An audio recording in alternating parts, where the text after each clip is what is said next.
Hi there folks, welcome back to the channel.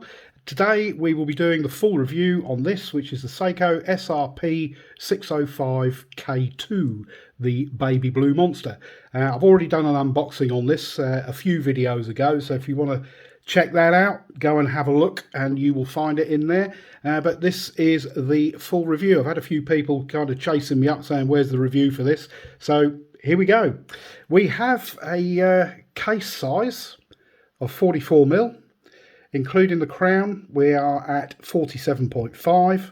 We have a lug-to-lug height of 51mm, and we have a thickness of 12.5, and that's from the bottom of the case back to the top of the bezel, which sits above the crystal. If you can see that there is more bezel above the crystal, and the crystal, by the way, is Seiko's proprietary Hardlex. We have a lug width of 22mm, so perfect for all sorts of straps, and an overall weight of a not inconsiderable 126 grams, considering that it's on a rubber strap. The movement inside this is the 4R36, which is kind of Seiko's bulletproof movement. Everybody knows that. It's rated at plus or minus 20 seconds per day. In actual fact, you'll get much better than that. This one's running around about +5. We have 21,600 vibrations per hour. We have hand winding and hacking. If we move in on the dial, we'll take a look at that. And we have, as you can see, applied indices. And you've got that kind of gold tone base to them. And then the tops are raised above that and loom filled. We have date and day at the 3 o'clock position.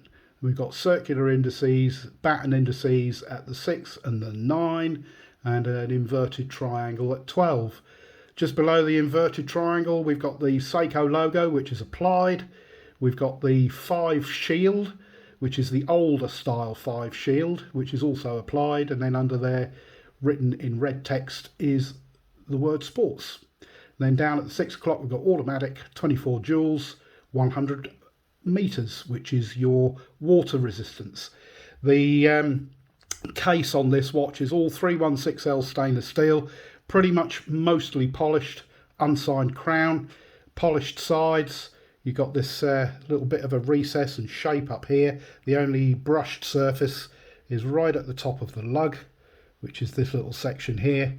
Everything else is polished in between the lugs as well, which is quite nice to see. So because it comes on a rubber strap, so at least it's finished nicely in there.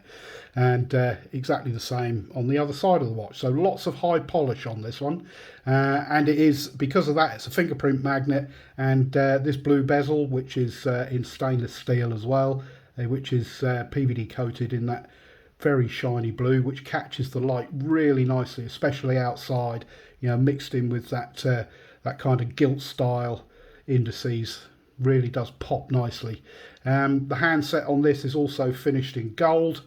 The hour hand is kind of very similar to the one that you get on a Seiko Prospects, and the minute hand is kind of a standard stick, a little arrow tip on the end of the seconds hand.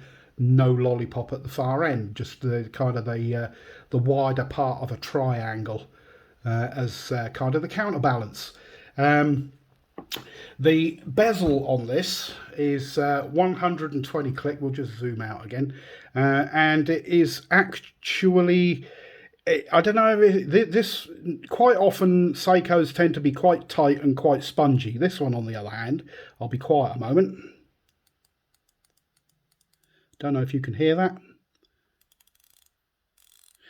This actually turns quite freely. It's quite a nice tactile feel to it. It doesn't have the typical Seiko sponginess. There is, as you can see, a little bit of back play, and obviously it's a Seiko, so it doesn't line up properly. But with that back play, you can get it to line up. So yeah, it's not bad. No loom pip at the top. As I said earlier, we've got a Hardlex crystal covering that dial. We have also got the same. We've got Hardlex crystal on the back of the watch, and there you've got your exhibition case back showing off that 4R36. screw down case back, everything high polished on the back of the watch. The crown is not screw down.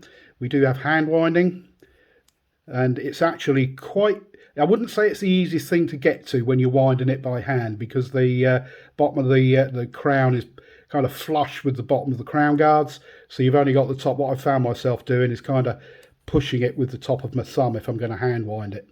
And then to get into there, you can pull it out to your first position to change your date. If you turn it towards you, your date will change, and turn it away from you at the first position and your day will change. And you've got a mixture of, I believe, Spanish and English.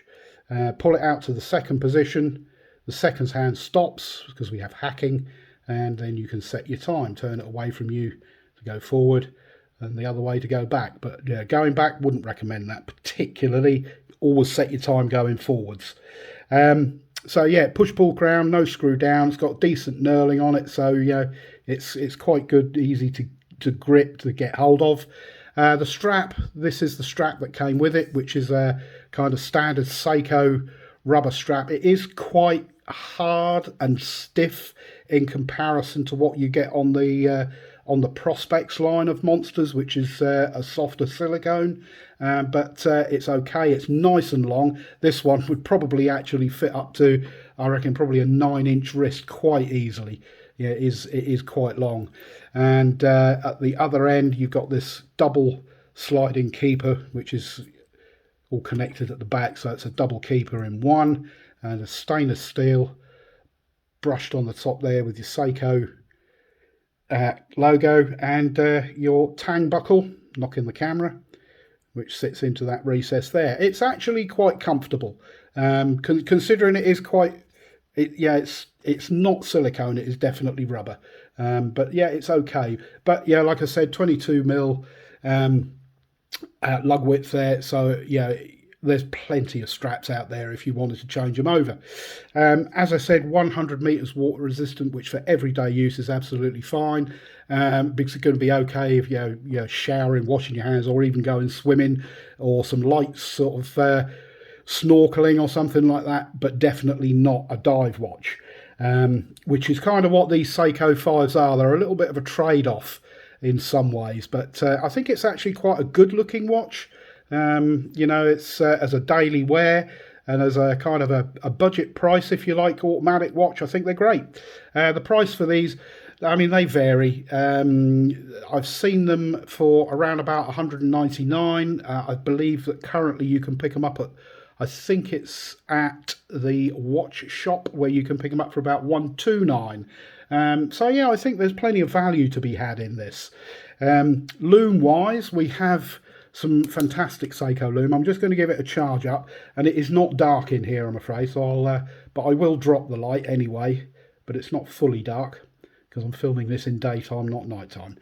So there we go, we'll do that and then drop this light down, and then hopefully you can see, if I get my hand around there, just how good that loom is. And it is, typical Seiko Lumibrite, and it lasts a long time. The hands and the indices equally coated, so you get all the way through the night you'll be able to see the time on this one. So yeah, do I recommend this? Yeah, if you like your Seiko monsters. If you're a purist and you only like the Prospects ones, fine. But again, the Seiko5 line makes them a bit more affordable. I will be doing a video explaining what the differences are between Prospects and Seiko5 Sports, because there seems to be some confusion, and I do get people asking me questions, what's the difference, what's the water rating, have they got this, have they got that? So I will be doing a video which is going to explain that, and hopefully make that easier for everybody to get their head round. But that's it for now. That has been the Seiko SRP 605K2 Baby Blue Monster. If you like the video, if you could please leave me a thumbs up, that would be great. Much appreciated. That's the best way that you can help the channel. And please, if you feel like it, subscribe and hit the notification bell so you get notified when I upload any more content. But that's it for today, and I will catch you in the next video. Thanks very much for watching. Cheers for now.